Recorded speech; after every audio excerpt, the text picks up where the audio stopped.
கொழும்பில் திருமணமான தம்பதியினர் அதுவும் இளம் தம்பதியினர் வந்து போலீசாரால் கைது செய்யப்பட்டிருக்கணும். இந்த சம்பவம் எங்க நடந்திருக்கு சொல்லி சொன்னால் கொழும்பு மொரட்டுமுள்ள போலீஸ் பிரிவின் கட்டுப்பேத்த பகுதியில தான் நடந்திருக்குது.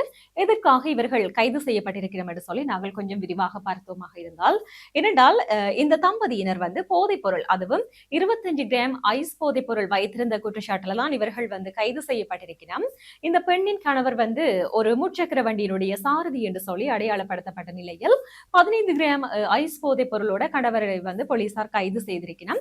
அப்ப கணவரை கைது செய்து தீவிர விசாரணைகளை முன்னெடுத்து வந்தார்கள். அதன் அடிப்படையில தான் அகுலானா பகுதியில உள்ள அவரது வீட்டையும் போலீசார் சோதனை செய்ய நடவடிக்கை எடுத்திருக்கிறோம். அதன் அடிப்படையில் அவருடைய வீடும் வந்து சோதனைக்கு உட்படுத்தப்பட்டிருந்தது. அந்த சந்தர்ப்பத்தில் சந்தேக நபரினுடைய மனைவியாரும் ஐஸ் போதைப் பொருள் வைத்திருந்திருக்கிறார். அவரும் கிட்டத்தட்ட 10 கிராம் ஐஸ் போதைப் பொருளை வந்து வைத்திருக்கிறார். அப்ப அவர்களிடமிருந்தும் அந்த 10 கிராம் ஐஸ் போதைப் பொருளை போலீசார் மீட்டிருக்கணும். போலீசார் மீட்டு மனைவியையும் போலீசார் கைது செய்திருக்கணும். அப்ப இந்த தம்பதியினரின் வயது வந்து பாத்தீங்கன்னு சொல்லிச்சுனால் கிட்டத்தட்ட 31 வயது, ஆணுக்கு வந்து 31, பெண்ணுக்கு வந்து மனைவிக்கு 21 வயது என்று சொல்லியும் சொல்லப்பட்டிருக்கிறது. அப்ப இந்த தம்பதியினர் வந்து நீண்ட காலமாகவே இந்த மாதிரியான மோசடிகள்ல வந்து ஈடுபட்டு வருவதாகவும் போலீசாரின் விசாரணைகளில் இருந்து தெரிய வந்திருக்கிறது.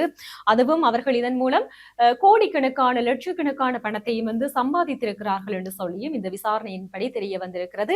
இதன் அடிப்படையில் இந்த சந்தேக நபர்களை மொரட்டுவ நீதவான் நீதிமன்றில் முன்னிலைப்படுத்துவதற்கு தேவையான நடவடிக்கைகளை போலீசார் முன்னெடுத்து வருவதாகவும் கூறப்பட்டிருக்கிறது. அது மாத்திரமில்லாமல் அவர்கள் யாரிடமிருந்து இந்த போதைப் பொருட்களை எல்லாம் பெற்றுக் கொள்கின்றார்கள், அதோட மோசடியில் இருந்து அவர்கள் எவ்வளவு பணம் சம்பாதிச்சிருக்கணும், அவர்களின் கணக்கு விவரங்கள் எல்லாம் எந்த நிலையில இருக்கு என்று சொல்லி இருவரையும் தடுத்து வைத்து விசாரிக்கிறதுக்கு போலீசார் அனுமதி கொடுத்திருக்கணும் என்று சொல்லியும் சொல்லப்பட்டிருக்கிறது.